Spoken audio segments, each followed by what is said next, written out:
The wrath of God is being revealed from heaven against all the godlessness and wickedness of men who suppress the truth by their wickedness, since what may be known about God is plain to them, because God has made it plain to them. For since the creation of the world, God's invisible qualities, his eternal power and divine nature have been clearly seen, being understood from what has been made, so that men are without excuse. For although they knew God, they neither glorified him as God nor gave thanks to him. But their thinking became futile, and their foolish hearts were darkened. Although they claimed to be wise, they became fools, and exchanged the glory of the immortal God for images made to look like mortal man and birds and animals and reptiles. This passage begins by saying the wrath of God is being revealed from heaven against all the godlessness and wickedness of men. I don't think anyone here wants to be under the wrath of God. I remember when I was in elementary school, in my grade 7 year, a transfer student came in. His name was Valdemar Vega. He had just moved from Portugal. And because he had been in a different school system, they put him a year back. So he's older than the rest of us guys. And not only was he older, but he's about twice the size of the biggest person in our class. He was the only boy in our class who had to shave every day. And he bullied everybody in our class. But he paid special attention to me. Maybe because I was Chinese, maybe because I did well in school and I was kind of like the teacher's pet. I don't know. But I always tried to be on his good side. And I remember one Halloween came around, and Valdemar, he asked everybody to go with him. Nobody wanted to go with him, so he asked me if I would go with him, go trick-or-treating. What could I say? I had to say yes. So I went with him, and it was the worst Halloween of my life. He'd push me around. After we went to different houses, he'd look through my sack and grab the good candy. It was terrible. So after about an hour of this, I told Valdemar that I felt sick and I was going home. But after I left, after he was out of eyesight, I started going to different houses on my own. So the next day in school, Valdemar saw me and he ran over to me. He said, "Toy, you went out trick-or-treating after we split up, didn't you?" And I thought to myself, can this guy read minds? Does he have spies? And of course, I denied it, but from the fear in my eyes, he knew the truth. And he beat me up pretty good. You never wanted to be on the bad side of Valdemar Vega. You don't want to be under his wrath. But I tell you, that's nothing compared to being under the wrath of God.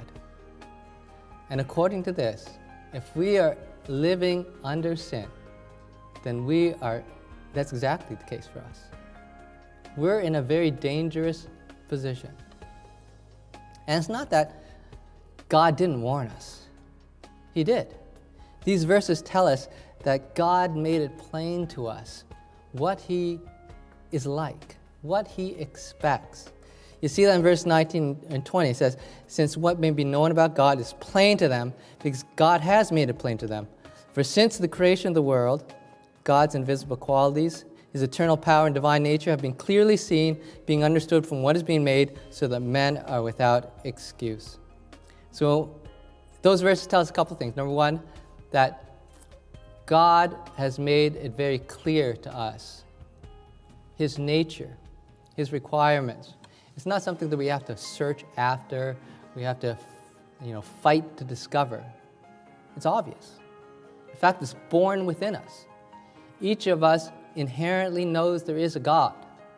It's just as we grow older and we get more educated, we have to deny that. That's already born within us. And how has God revealed himself?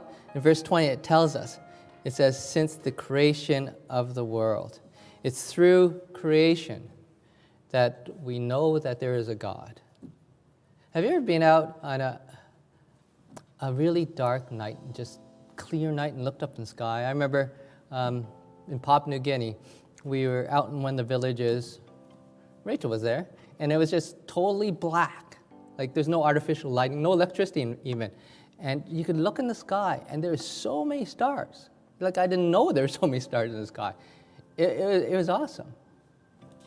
I remember when we visited the Grand Canyon and just looking at that vast vista, just thinking how small I was, how big this was. I've been to Banff and Jasper, some of the most beautiful areas I've ever been to in the world. And if you've ever been up there, you just go along the road and just around every bend, you want to stop your car because there's another beautiful gorge to look at, or a canyon, or a mountain range. I think that there's just something within us, an awe factor.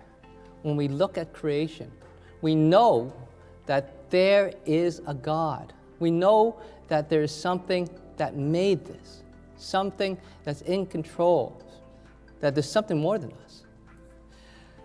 Carl Sagan, who was the host of the PBS show Cosmos, he wrote this: "Science is not only compatible with spirituality, it is a profound source of spirituality. When we recognize our place in an immensity of light years and in the passage of ages, when we grasp the intricacy of and beauty and subtlety of life, then that soaring feeling, that sense of elation and humility combined is surely spiritual."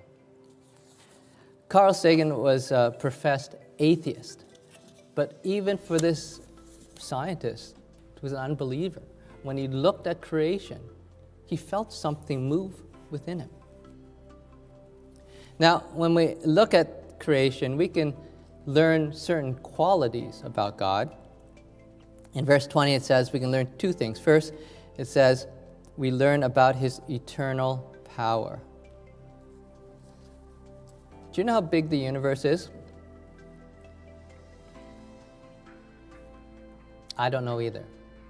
In fact, no one knows. In fact, the more we know, the bigger the universe gets. The size of the observable universe, what you can actually see with telescopes, now get this number, it's a sphere, and the size of the sphere is 92 billion light years in diameter. I know, you can't even think about that size. It's immense. But that's only the observable universe. What we can't see, what goes beyond our sight, scientists think that the universe can be 250 times bigger than that. And other scientists think it could be even bigger. You know, when you think about how big this universe is, it's got to come into your mind, how big is the person who created all of this? How powerful is he? And you can think, closer to home. You can think about the power of volcanoes. There's a volcano that just went off Tonga, or tornadoes, or earthquakes, or hurricanes.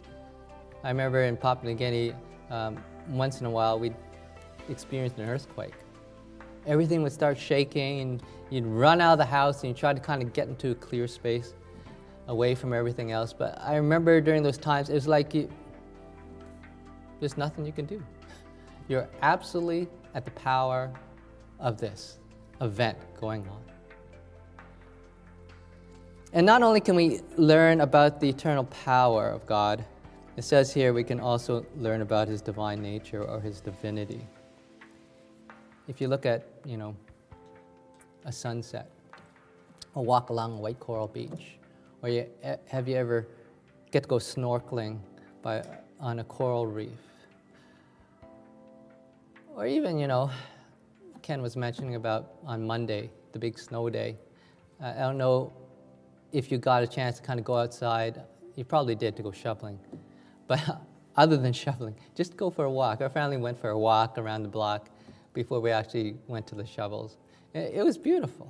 Everything was blanketed with this coating of soft whiteness. And it was silent. There's no cars around. There were some snowblowers blowing, but it was beautiful.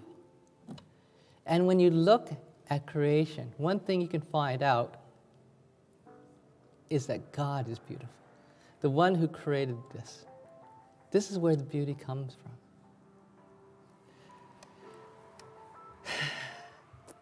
But in verse 21 to 23, it tells us, even though God has made himself plain to us, what have we done in response? It says we've turned our backs on him. We haven't glorified him.